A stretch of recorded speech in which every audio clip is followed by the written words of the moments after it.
ผักบัวมันนะคะก็ใหญ่แล้วเลย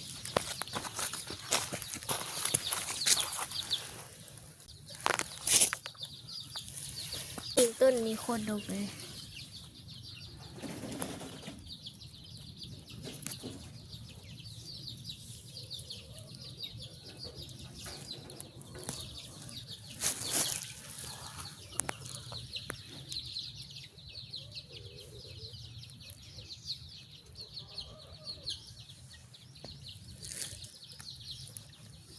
นี่แล้วล่ะเก็บเอาบ่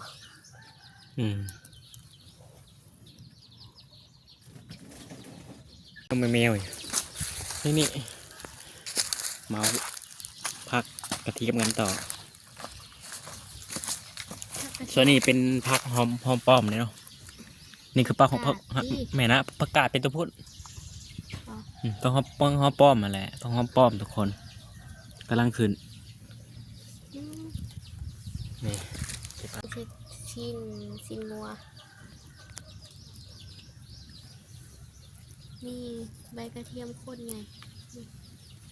มันคือเป็นใบเปรย์